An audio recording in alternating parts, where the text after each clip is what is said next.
designing an exercise program from the very beginning for people that have never exercised before, if you were designing a program for yourself or for people who want to get healthy, fit and strong and stay that way for the rest of their life, there's a few questions to ask, and what would you give people to do? So the first question is, would it be a short program or would it be a long one? Are people more likely to stick to something that's really short or something that takes a really long time? Seems like a stupid question, the shorter the better.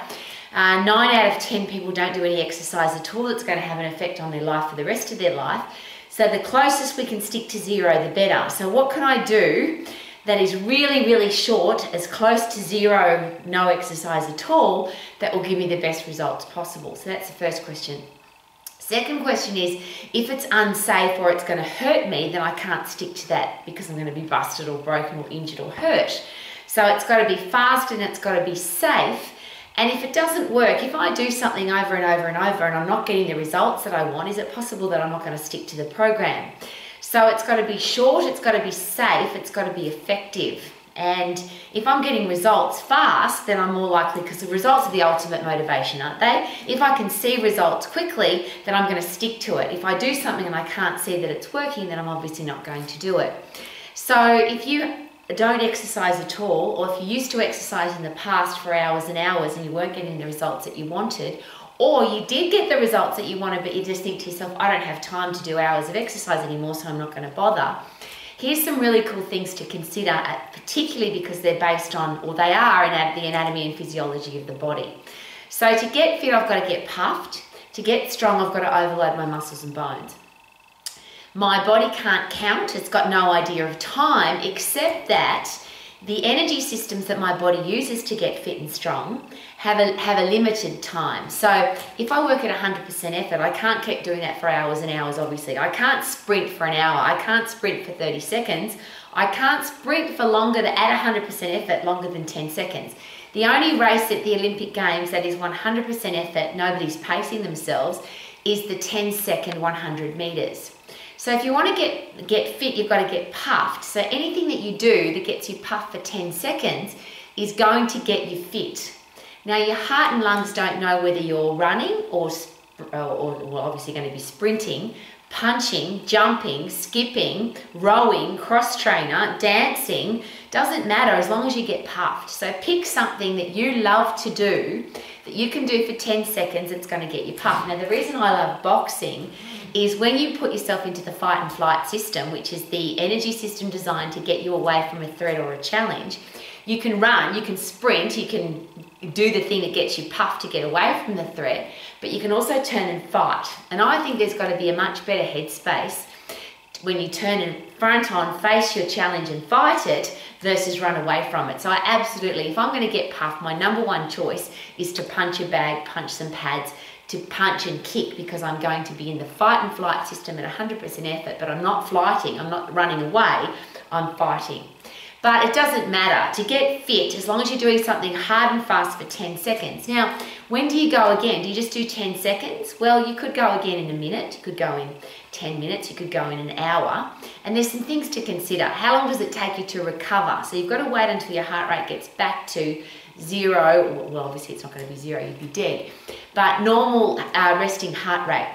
So find out what your resting heart rate is. Go as hard as you possibly can. When your heart rate's back to resting, then you can go again, but you don't have to go again straight away. You could go again in 10 minutes, could be half an hour, could be an hour, could be several times throughout the day. And one of the things that I love to, people ask me, Rowie, how often should I exercise? My answer is always the same. How often do you want to feel good? So I have this special system in my life where I do 4 puffs an hour. About every 15 minutes, particularly if I'm working at my desk, I stop what I'm doing, sprint as hard as I can, punch the bag as hard as I can, skip as hard as I can, jump squats as hard as I can, sprint on the spot, do something as hard as I possibly can for 10 seconds until I'm totally puffed. And of course, if you go as hard as you can, it's only going to take 10 seconds. And then I go back to normal. So the really important thing here to remember is it's only 10 seconds. But you have a clear head. You've gotten puffed, so your body thinks you've overcome a threat. So you produce epinephrine, adrenaline, and cortisol so that you can get puffed and then your body says, yay, you ran away from the threat, or you turned and fought the threat. So you've got dopamine, serotonin, brain-derived neurotropic factor, endorphins are powerful, happy drugs that also are pain-killing drugs. So your whole body feels fantastic. So if you want to feel fantastic all of the time, get puffed every so often during the day, but set yourself up a system. So you might set an alarm on your watch or on your phone, and every 10 minutes, 15 minutes, 20 minutes, half an hour, whatever suits your lifestyle, stop and do something that's going to get you puffed. And you don't need to be wearing exercise clothes, you don't need to be wearing particular shoes. I exercise in my pajamas, I exercise in high heel shoes. Doesn't matter, because it's only 10 seconds, you go as hard as you can. So if you want to get really fit and turn your body into a fast fat burning machine, a body that can fight germs, bugs, viruses and diseases, you want to have a happy brain that's not depressed or anxious, then you've got to get really fit. And to get fit, you've got to get puffed, and to get puffed only takes 10 seconds, and your heart and lungs don't know what you're doing, so do something, doesn't matter what it is, as long as you're getting puffed. Easy, that's the first part. The second part though, to having a fit, strong, lean, energetic body for the rest of your life, is you've got to be strong, because you can't punch a bag hard, you can't kick hard, you can't sprint hard, you can't jump hard if you've got weak muscles and bones. So you've got to have strong muscles, strong bones, strong ligaments, tendons and joints, the connectors, so that you can sprint. So how do you get really strong? Now the beautiful thing about this, it's so simple, and strength training has become very complicated, but it's a really, really simple process. And remember, I'm asking the question, if you've never exercised before, or you don't have any time to exercise, or you wish you didn't have to exercise, what's the least amount you can do? So if I add up the 10 seconds, and let's say you put in 10 every day, so that's 100 seconds of exercise every single day to get puffed. So 10 by 10 gives you 100 seconds, which is what? A minute, just over a minute. It's not a long time. If you put in a minute a day, that gives you 7 minutes a week to get really, really fit. This is a tiny amount. Remember, it's the closest to zero as possible. So what about strength training? How often should I do that? What should I actually do, and how do I get stronger? Simple process again. You don't get strong if you don't overload your muscles and bones. The firing mechanism for your muscles and bones to get strong is your central nervous system and your endocrine system, your hormonal system, which is the same for your heart and lungs, respiratory, cardiovascular system. And for that to be overloaded at 100% effort, you need to use as many muscles and bones, ligaments, tendons and joints at the same time that you possibly can. So when you have a look at the movement patterns of the body, obviously if I bend down, pick something up off the ground, I have to use my arms, I have to use my abdominals and my lower back, and I have to use all the muscles in my legs.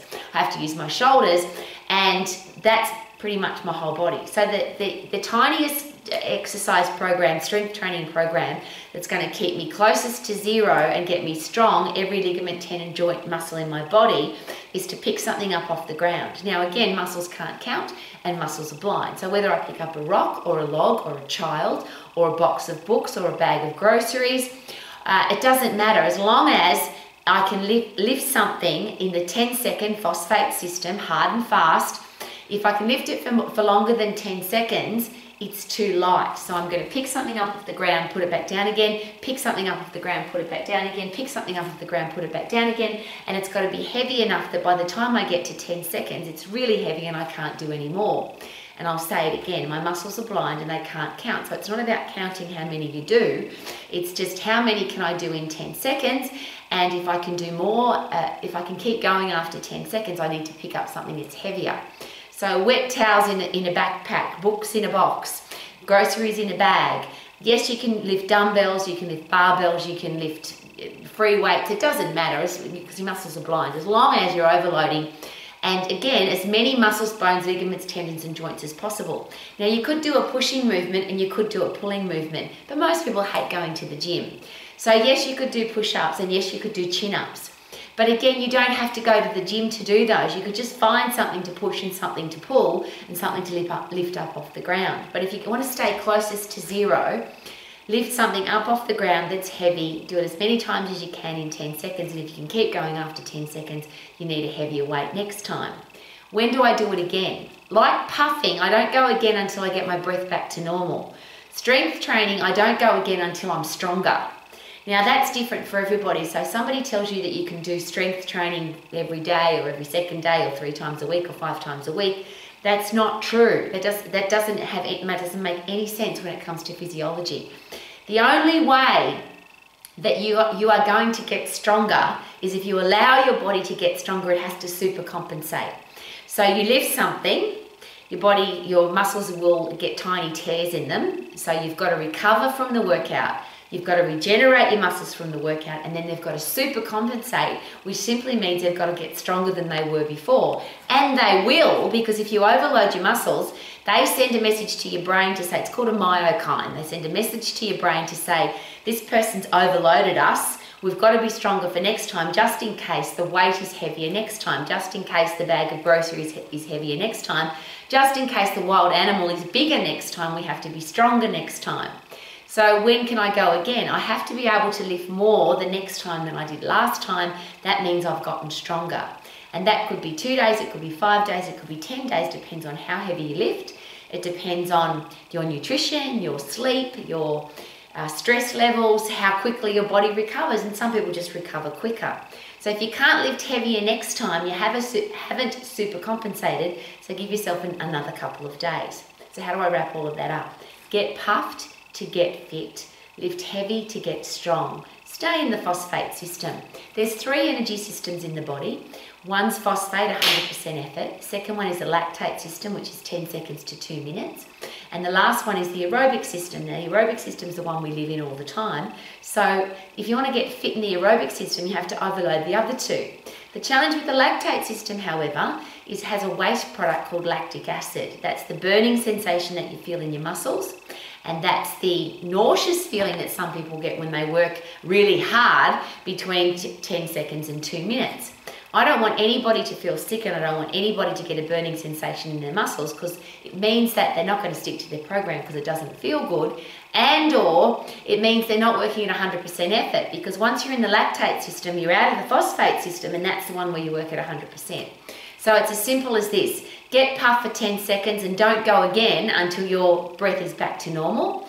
The beautiful thing about that is you can tell that you're getting fitter, because the time it takes for your breath to go back to normal will tell you how fit you are. So that should be around about 2 minutes and you're fully recovered, ready to go again. You don't have to go again in 2 minutes. You could just do your puffing throughout the day when you've got time, or when you feel like it, or when you set yourself a pattern to do it.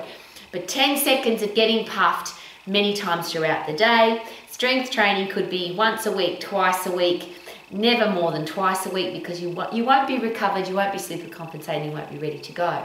So if you want to get fit and you want to get strong, you've got to get puffed, you've got to lift heavy. Your whole program should take you somewhere between 5 to 7 minutes a week, really. And there's plenty of other things you can do, but the beautiful thing is that when you're really fit and when you're really strong, you've now got the energy, the enthusiasm, the fitness and the strength to go do it. So you can go dancing, you can go rock climbing, you can go water skiing, you can play soccer with your kids, you can go and do a class at the gym, you can go and do all the things that you want to do, because you are fit and strong. And to get fit and strong, you've got to get puffed, you've got to lift heavy. That's the phosphate system, and it's only 10 seconds. So if you are designing an exercise program for somebody that they're going to start from scratch, how much easier is it than 10 seconds? 10 seconds is as close to 0 as you can possibly get. You're going to get results in the quickest period of time, because only 10 seconds. You're going to get fit really quickly, you're going to get strong really quickly. It's a safe place to exercise, because you can't get an overuse injury because you're only doing it for 10 seconds. But if you pick exercises that are safe, which is the simple compound functional exercises like picking something up off the ground and putting it back down again, pushing and pulling, they're the normal movements of the body, so you're less likely to get injured. In fact, it's very unlikely that you will get injured. So it's safe, it's fast, and it works because you're working at 100% effort. If you put in less than 100%, you're going to get less than 100% result. So get puffed, lift heavy, 10 seconds, and you're done. And you can be fit and strong for the rest of your life in less than 10 minutes a week. Less than 10 minutes. There's 168 hours in the week. If you dedicate 10 minutes to being fit and strong, you will stay healthy, fit and strong for the rest of your life. Super duper doo, how are you? Fit and strong is easy. Woohoo! Go, go, go, go, go, Rowie, go, go, go. 10, 9, 8, 7, 6, 5, 4, 3, 2, 1, whoa. Go, Rowie, go, go, go. Sprint, Rowie, sprint, go, go, go, go. Stronger, younger, fitter, healthier, happier. Stronger, mentally tougher.